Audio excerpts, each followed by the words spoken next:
Hey guys, welcome back to the channel. If you're new here, my name is Arif, and in today's video I'm going to be talking to one of my close friends from MIT who got into the MIM program for London Business School. We're going to ask him the most basic questions that a lot of students might have for the application procedure for the MIM degree for London Business School.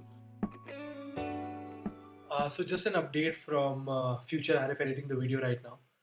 I intended the video to be around 10 to 15 minutes, not more than that, but the content actually uh, we actually went too deep into the analysis and it's gone to 25 30 minutes as of now. I'm trying to cut it down, but the value is so much that I don't want to. So I promise that if you stick around till the very end of the video, you're going to find this video very helpful, not just for the London Business School MIM application, but in general the MIM application. We analyze every single aspect there is, how from an experienced person or from a graduate who should apply, when should they apply, should they wait and do an MBA or stuff like that. So we basically deep dive into the whole process. And yeah, so I right now plan to leave it at 25 minutes. So, and just for the ease of watching, I'm going to be putting up some timestamps over here so that just like before, if you're interested in watching a particular section, so you can jump to that timestamp. And yeah, so let's get back into the video. So let's get right into it. Hey Arif. Hey Siddharth, how are you? I'm good, Arif. How are you? I'm good, I'm great. What's up? All good, man. Things are going well. I'm preparing to. Just let me connect my earphones, man. It's gonna echo later on, otherwise. But things are pretty good, man. Hoping that India will start flights to the UK soon. I'm done with my visa processes for now. Great. Should be good, hopefully. So that's nice. That's really great news. Chalo, let's start with your introduction. Introduce yourself to the channel. First of all, welcome to the channel. Thanks, Arif. It's a privilege to be here on your channel, being one of the first people to give you an interview. That's amazing. It's not like an interview, man. It's a conversation. We've known each other for 6 years now. You have a long way to go. Yeah. So tell us about yourself. I probably know everything. Yes. So I am an engineer from MIT Manipal. I did a major in electronics and communication engineering and a minor in business management. And all throughout, I was interested in business management side of things, and I ended up working with KPMG India after graduating for 2 years. And last year, I decided that it was the right time for me to pursue a master's degree, and I applied for MIM programs in Europe. And here I am a year later applying for a visa to study in the UK at London Business School. Great journey it has been, man. So, like you said, you were working for 2 years for KPMG, right? So, like, just walk us through how did you prepare alongside a full-time job for your exam and application, the exams, everything. So my realization to apply for an MIM was pretty late, I would say. I decided to apply for the programs just 4 months before the deadlines, and I had about 2.5 months to prepare for GMAT, and then about one and a half months to prepare for the deadlines. Alongside a full-time job, I was fortunate that I was working at a client location, living out of a hotel with limited distractions, and from the moment I decided, I could dedicate almost about 3 to 4 hours a day on prep on weekdays, and then on the weekends I could squeeze in about 10 to 12 hours. On the weekends, I would try and practice as much as possible, squeezing time on the commute, on the gym, or over dinner. So that's where I could squeeze in a lot of time and do sufficient practice alongside work. And towards the end, I shifted more from practice on paper to practice with the mock test. So that really helped me get a good score, I would say. So you mentioned that 3 to 4 hours during the weekdays and then 10 hours during the weekend. So it's, I think per my calculation would be 20, 15, 35 hours per week, right? Approximately. So like the study part that you said, you must have kept something in the end for practice, or like how was it distributed? You were practicing from the start, or? So I was practicing from the start. I started off with quant. I dedicated about 20 days for quant. I would look at all of my studies as weekly blocks, where I would try and finish each chapter a week. So I would dedicate the first 2 or 3 days of the week to try and understand the fundamentals of the chapter, and then 1 or 2 days of prep on the official guides, and then the last 1 or 2 days of the week for practice on websites like GMAT Club and Kaplan material. And that's how I would try and finish every chapter, and then I would proceed to the next chapter. So that happened. That took me almost about 22 months to get that done, and the last 15 odd days that were left, I dedicated that for test prep as well as psychology prep. As you know already, I think 650 onwards, GMAT is more of mental training and test time strategy than preparation to get, yes, get past that level. yeah. So that's what that really helped me. Yeah, so one of the major questions that a lot of students have these days is, why go for MIM, why go for MBA? There's a general confusion between students like us. What should we do? Should we do an MIM straight away after graduation? Go into MIM but have 1 year of experience in the middle, or maybe just take that 3-4 years of experience and then go for MBA. So what was your motivation behind choosing an MIM degree instead of an MBA degree? What was your motivation? So until last year, I was on track to apply for an MBA. If somebody told me I was pro MBA guy, right? I was pro MBA. You and I were the same kind of people. We were waiting. You were working with Deloitte. I was with KPMG. Thought that these are really good brands, and then we should wait for a few years to get an MBA degree. But increasingly, after talking to a lot of MBA students, having visited some campuses also, I felt that getting an MBA 4 or 5 years down the road might mean that I'm slowing my career trajectory until that time. And to get into top schools like INSEAD, London Business School, Harvard and Stanford would mean that you need to still have an extraordinary profile. It's just not business experience that matters. And that's where I decided that maybe doing an MIM program will mean that I with 2 years work experience will mean that I come under the competitive category for MIM degrees. And a lot of conversations later, it also made me realize that in today's day and age, it's not the degree that matters as much as the skills that you have, the mindset that you have at every point. Network, yeah. Exactly. And the network, the skills, and also to an extent the school brand name also helps. So I felt that maybe getting an MIM degree from a reputed school at this stage of my career will accelerate my career, help me do the job I want to do, and maybe also change my geography at this point. That's great. So, like you mentioned that the brand name helps. It definitely helps. More in India, it's more like you have that for bachelors, you have that IIT tag. For masters, MBA, if you have that IIM tag. So, how does it matter outside? Like, you definitely are going to one of the best schools there is for business, London Business School. So, does it help to a certain extent, or how does that reputation pan out really? Whatever my answer I'll give you is still a perspective. I'm not still sure of how the brand will help, but based on my research, especially in the business world, I think brands do matter. I, as a consultant, whenever I was working at KPMG, I was meeting clients. I felt a couple of times that not having a strong brand behind my resume and also not having a business degree on my resume did impact the way I could speak and effectively communicate my suggestions to the client. So that's where I think brands give some kind of credibility to your resume when you are approaching a company. But although I say that, it's probably I can give the brands about 20% weight in your career progression, and 80% depends on you, because the brands might just open the doors for you, but again, it's your mindset that will help you enter the door and go through the other side. That's very important as well. Because anyways, there is no such concept as campus placements. You'll have to go to the company yourself. So definitely that will help. Also, the advantage of having a good brand is also from a good school is a lot of the school alumni must be working in high positions across companies. Yeah. So whenever you may want to connect with some of them or talk and take career advice with one of them, you'll be talking with some really good people in high positions across geographies. Yeah. So coming to the question of MIM. As both of us know, and many of the students who research for MIM know, it's majorly based in Europe and UK. It's not much popular in the US side. So, apart from the motivation for the MIM degree, what made you choose Europe or UK for that matter? Why not US business schools? There are master's degree as well in US as well. US, Canada also has master's degree. So, what made you choose Europe and UK? Well, I think the MIM degrees are not as popular in the US, though the trend is catching up. Some good schools are coming up with the MIM programs.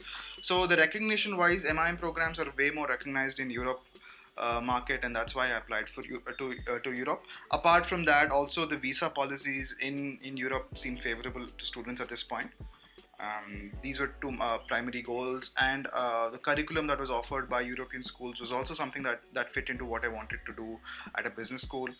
Um, so flexible curriculum. Flexible curriculum, yes. Okay, so coming to the main question that probably a lot of people will click on this video for. So tell us about the application to London Business School. Like, firstly, how did you choose that school? What was the motivation to choose that school? And just walk us through your application. Like, how did you approach the essays, the application procedure, everything? The application for LBS, I think, seems pretty daunting at the onset because they've got 10 essays, 2 LORs, and 1 resume to be submitted. 10 12 essays was long. And they want to know every detail about who you are, what are you bringing to you.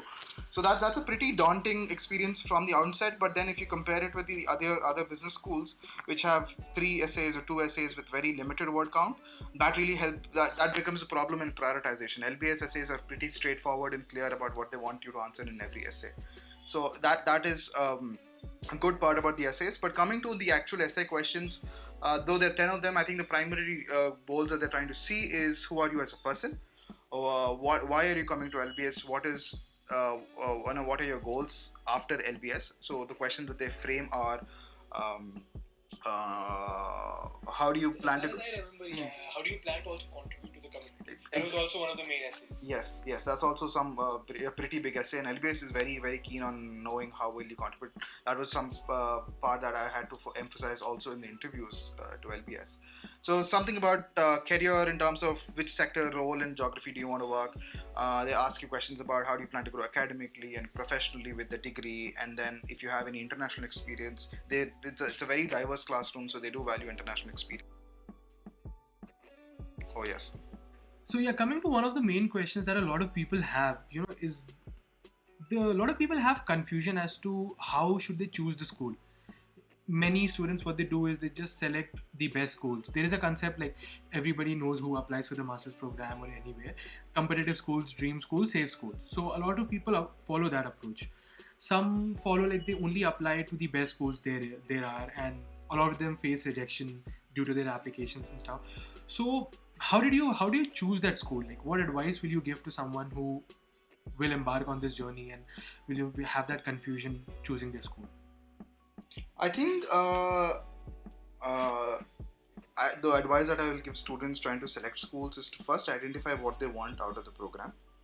And when I say what they want out of the program, it means what sectors are they planning to go post the program, which geographies would they like to work in the program, and what courses and curriculum would help them get closer to that goal. So that's where I think school selection strategy helps you out. Definitely the rankings play a part in helping you choose that, but you should not be directed by rankings. It's important to go through the curriculum to see if the curriculum is in line with the sector and geography that you want to work with. So that should, I think, be a primary driver of selection of schools. And post that, you may want to explore how the USP of the certain school is. Now many schools have certain USPs. ESSEC is known for marketing and luxury, so you're someone who was keen on that and you chose ESSEC, and somebody into maybe consulting will probably choose INSEAD, or then somebody in finance takes LBS. So every school has a certain USP. If that USP fits in, it's great. But even then, I think it's as long as it's giving the right course curriculum, helping you change the geography that you want to work in, and getting you closer to your post-master's career goal. So I wanted to change my geography, and then I wanted to work in consulting post the MIM. So my target schools were INSEAD and LBS, and I also applied to HEC Paris and ESSEC in France. I got into London Business School and ESSEC Business School. Ended up choosing LBS again because of it being an English-speaking nation, a one-year program, and also being a school known for consulting. So like you said, you applied to LBS, ESSEC, HEC and INSEAD, and you got into LBS and ESSEC. So let's just talk about, how were you able to crack these schools? Give a background, a little bit about your background, how the application was, your CV, or maybe your grads, and how you were able to achieve or get that admit from LBS. I think I'll go back and refer to the earlier video you made about what makes a competitive application. So GMAT again takes about 25 to 30% weightage. Work experience another 25 to 30%. Academics and extracurriculars make up for the rest 40-35% that's left. So for me, I come from a tier 2 engineering college. I'm an Indian engineer male, and also I had a 7.3 out of 10 in graduation, which is not 7.1. 7.1. High five for that.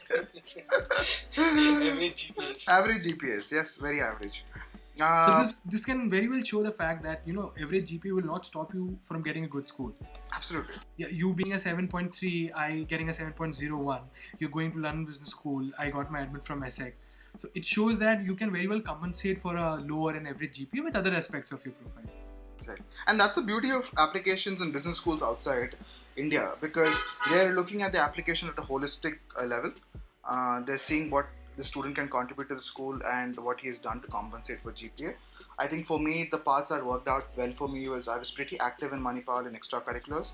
I worked in a media organization with about 150 people working there. I had run my own startup in college, and then I was also the entrepreneurship coordinator for Manipal University Startup Incubator. So these three things really worked out, and I was able to present a story of how all these three aspects of my profile led me to choose KPMG and management consulting.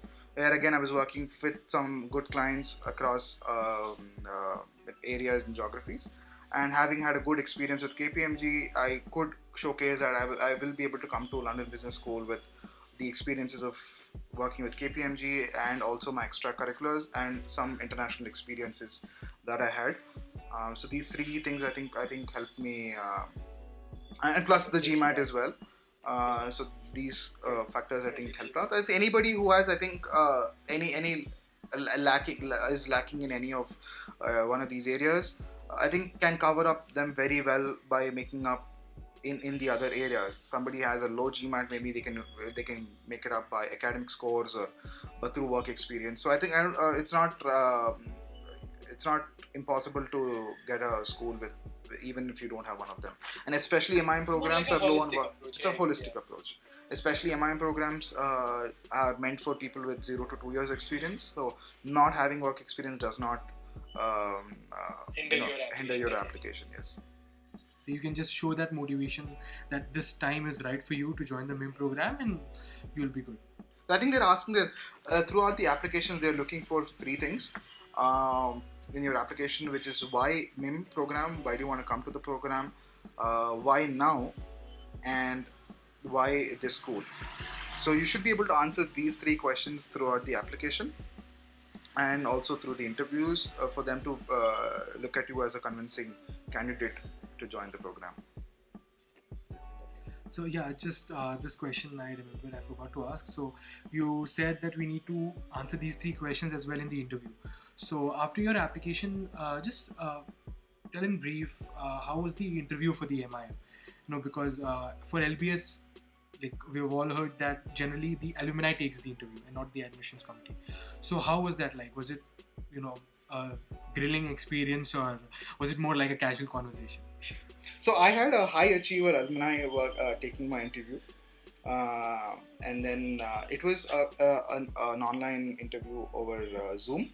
It was not a grilling session, but it was very tricky because it was a conversation that I had with her. She asked me multiple questions about my views over about sectors that I wanted to go in. She wanted my political views in a couple of questions, and then she asked me about my career goals and how practical they were.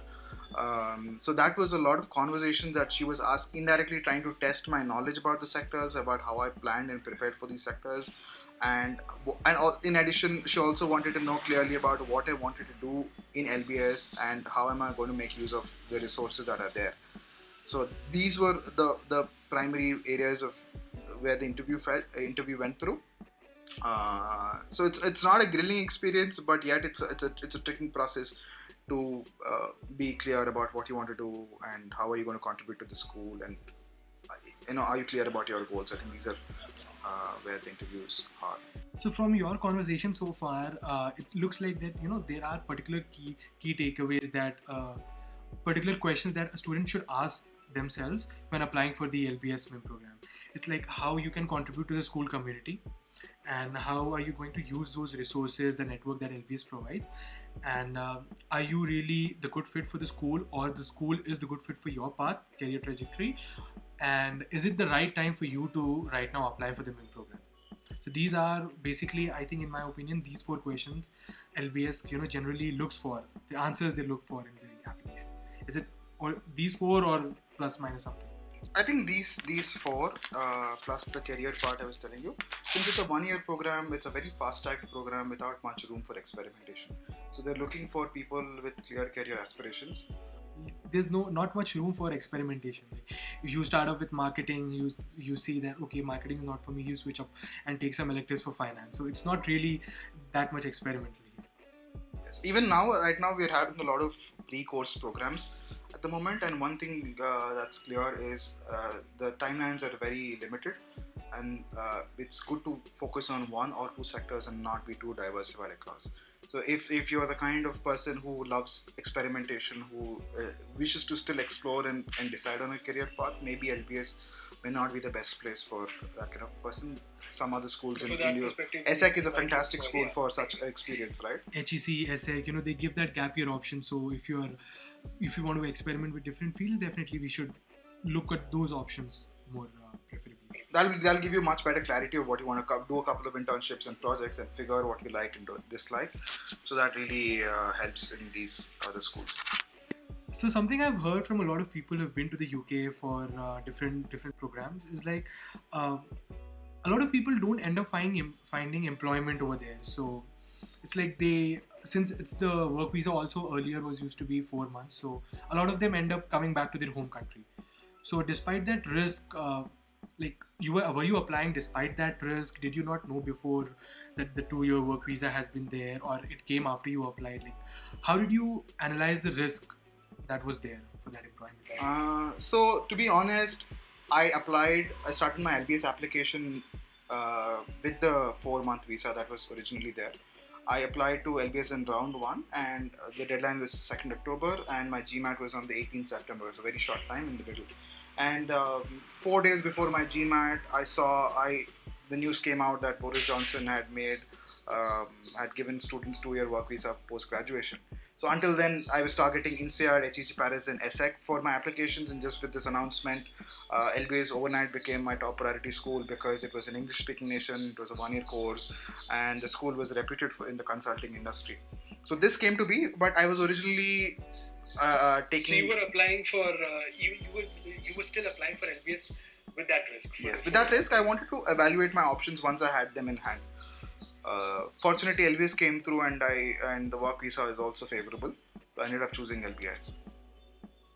So, like, anything you would say for people, because a lot of people still fear European and UK countries because of employment. Like, the European countries generally have that language barrier, and we are not aware right now because the UK policies were extended just now, and because of this pandemic, everything is very uncertain. So still, with those risks, a lot of people might think about applying this year, or maybe not applying this year. God knows how this will come out. But even with those risks, what advice will you give to the students? Like, is it a trade-off, pros and cons? What exactly? I think more than me, you're better poised to answer that question, but I can try and answer that.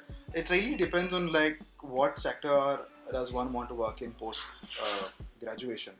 You for one want to work in marketing, and language barrier is not a big impediment for you. I wanted to work in consulting, where language barrier would have been a big impediment for me. That's where it comes into picture. But overall in Europe, at this point, I think the visa situation is quite favorable. Countries such as France, Germany, Spain, even UK now are offering very attractive visa policies for students. So that should be a consideration. And if you're okay with learning a new language in the sector that you want to work with does not mind you having non-native language skills works for you, then I think it's not it's not a big consideration. Like It should not be difficult. I think that's the word. It should not be difficult. Again, at the end of the day, the opportunity, risk, everything is different for every individual. So it highly depends upon you. Yes, absolutely. So to sum up, what key takeaways can you give for students looking to apply this year? Maybe in general for the MIM degree or for MIM for the LBS in particular. What key takeaways can you give as a summary? I think it's important that candidates do a self-assessment to identify what their strengths and weaknesses are, and they should try to cover up for any weaknesses, maybe academic scores through the GMAT or lack of extracurriculars to work experience, and get that profile clear first. And the next step would be to be clear about what career goals do they want post the program, and how is the program really fitting into what they want to do in life. So that's the second question. And number 3 is to identify the schools that they want and the geographies that they want to study and work in. Post that. So basically, in the second point and the third point, will correlate, because like what career aspiration you have, what geography you want to work in, that will basically decide what kind of schools you apply. Like for your case, you said that consulting, English speaking country, finance, LBS suits into that category. For marketing, ESSEC suits into that category. For consulting, even INSEAD suits into that category. So depending upon your career aspiration, choose the school accordingly, and not just go by the ranks and something. Absolutely, not go by the ranks. That's a very important factor. And then after they have discussed and decided about all the schools, take a lot of advice. It's good to talk to alumni, current students, and mentors to see if they're on the right career path and they're choosing the right schools for themselves. Once all of this is done, I think it's very important to start early. Starting early gives you a much better advantage of making through one of these schools, and if lucky, also get a scholarship in the schools. It's going to be pressurized, and especially people with 2 years work experience like you and I think we were pretty hard bound that we had to apply in those particular rounds because we didn't have another chance for the next year. LBS in fact restricts you after 2 years. Like specifically mentioned, if you have more than 2 years of experience, consider applying for the MBA. So that's I think starting early will maximize your chances of making the schools. Great. Just in short, for someone who's right now in his or her 4th year or 3rd year, who's looking for options to start just after graduation, what one-line advice would you give them? Should they try and apply, or maybe get that industry experience for that 1 year? Because as you and I both have that experience, we can at least somewhat talk about this. Okay, you should go to your master's college right after your graduation, or you should take 1 year of experience, even though like MIM allows 0 to 2.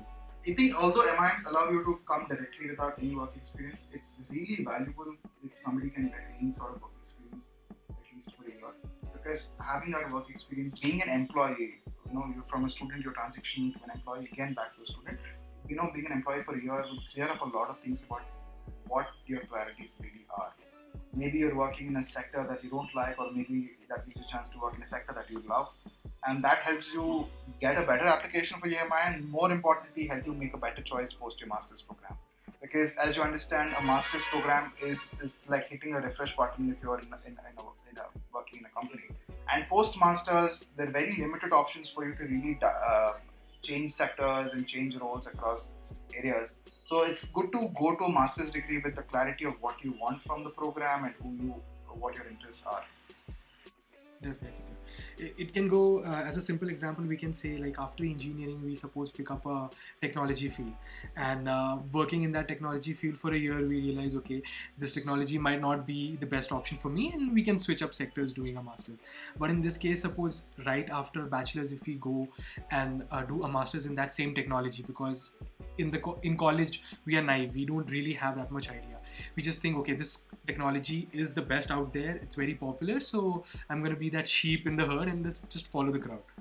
So it's definitely better to get that experience. Because I'm sure people have done multiple internships throughout college, but internships only touch the tip of the iceberg.